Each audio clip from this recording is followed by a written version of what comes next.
नमस्कार, स्वागत आहे सगळ्यांचं नवीन एका व्हिडिओमध्ये. तर आज आपण पाहणार आहोत कुरकुरीत रवा बांगडा फ्राय कसा करायचा ते. व्हिडिओत दाखवल्याप्रमाणे तुम्ही जर टिप्स फॉलो केल्यात तर तुमचा सुद्धा बांगडा रवा फ्राय अगदी टेस्टी आणि असा कुरकुरीत बनून तयार होईल.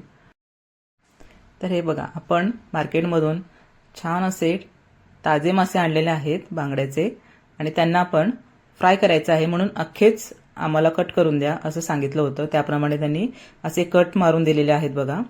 तर हे मासे आणायचे, त्यांना स्वच्छ धुवायचं आणि दाखवल्याप्रमाणे हळद, तिखट पावडर, मीठ आणि लिंबाची अर्धी फोड एवढं मी घेऊन त्याला मॅरिनेट व्यवस्थित करून घेणार आहे.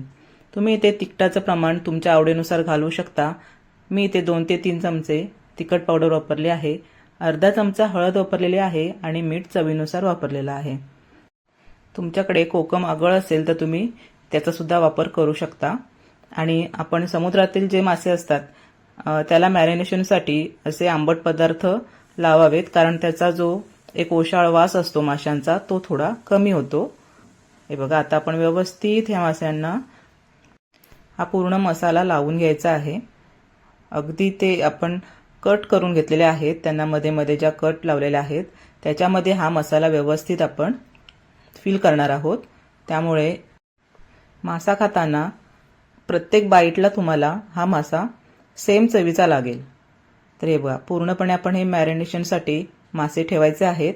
साधारण अर्धा तास आपण इथे मासे मॅरिनेशनसाठी ठेवलेले आहेत. तोपर्यंत आपण काय करून घ्यायचं आहे, आपण जे कोटिंग लावणार आहोत बांगड्यांना त्याची तयारी करून घ्यायची आहे. तर इथे मी अर्धी वाटी बारीक रवा घेतलेला आहे, त्याच्यामध्ये थोडंसं तिखट पावडर आणि थोडंसं मीठ असं आपण इथे कोटिंगसाठी वापरणार आहोत. तुम्ही माशांना मॅरिनेशन करताना जर जास्तीचं मीठ आणि तिखट वापरलेलं असेल तर हे तुम्ही स्किप केले तरी चालेल. तर अर्ध्या तासाने आपण एका पॅनमध्ये तेल गरम करत ठेवलेलं आहे आणि पूर्ण ते तव्याला आपण स्प्रेड करून घ्यायचं आहे. त्यानंतर जे आपण रव्याचं मिश्रण तयार केलेलं आहे, तुम्ही इथे तांदूळाच्या पिठाचा सुद्धा वापर करू शकता. मला आज रवा फ्राय कसा करतात बांगड्याचा तर तो दाखवायचा होता, त्यामुळे मी पूर्णपणे रवा फ्राय करण्यासाठी रवाच वापरलेला आहे. व्यवस्थित माशांना असं कोट करून घ्यायचं आहे. पॅनमध्ये तेल सुद्धा अगदी कडक गरम झालेलं आहे आणि आपण आता मासे एक एक करून ठेवून घेऊयात. इथे तुम्ही लो टू मिडियम फ्लेमवरती हे मासे फ्राय करायचे आहेत. मंद आचेवरती मासे फ्राय केल्यामुळे अगदी कुरकुरीत असे तयार होतात. इथे फास्ट गॅस तुम्ही चा वापर अजिबात करायचा नाहीये. तर हे बघा, आता आपण हे मासे ठेवले आहेत. त्यानंतर आपण इथे थोडासा माशांना फ्लेवर देण्यासाठी 2 वस्तू वापरणार आहोत इथे. तो म्हणजे आपण कढीपत्त्याची अगदी ताजी पानं याच्यावरती टाकलेली आहेत आणि अख्खी लसूण, यामुळे खूप छान असा फ्लेवर येतो माशांना. हे बघा, हे आपण 5 ते 6 मी इथे लसूण पाकळ्या टाकल्या आहेत आणि कढीपत्त्याचे पण पानं टाकलेले आहेत. त्यानंतर 5 मिनिटांसाठी आपण हे मासे इथे ठेवायचे आहेत झाकून. असं झाकण ठेवल्यामुळे मासे जे आकाराने जाड असतात ते आतल्या आत चांगले शिजतात किंवा फ्राय होतात आणि मासा आतून कच्चट लागत नाही.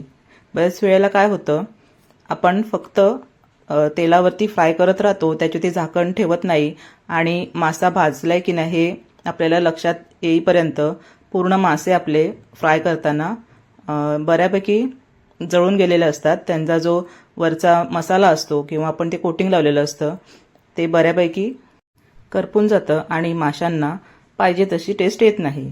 तर अशा पद्धतीने तुम्ही ही टीप वापरून नक्की मासे फ्राय करा बघा. मासे अगदी आतून छान असे फ्राय होतात. मासे एकदा उलथून घेतल्यानंतर आपण पुन्हा ते 5 मिनिटांसाठी इथे फ्राय करायला ठेवणार आहोत. यावेळेला मात्र आपण त्याच्यावरती झाकण ठेवायचं नाहीये. तर हे बघा, छान असे आपले मासे फ्राय झालेले आहेत. अगदी गोल्डन कलर याला आलेला आहे. तर अशा छोट्या मोठ्या टिप्स वापरून तुम्ही कोणतेही मासे फ्राय केले तर अगदी चांगल्या चवीचे असे मासे तयार होतात. तर इथे बघा, आपण आता प्लेटिंग करून घेऊया. मी इथे मस्त गरमागरम आमटी केलेली आहे, भात आहे केलेला. तर आपण प्लेटिंग करून घेऊया. खूप छान असं पावसाळ्यामध्ये गरमागरम भात, आमटी आणि एखादा तळलेला मासा दिला तर किती छान. तर असे नवीन नवीन व्हिडिओ पाहण्यासाठी नक्की माझ्या चॅनलला सबस्क्राईब करा. व्हिडिओला नक्की लाईक आणि शेअर करा.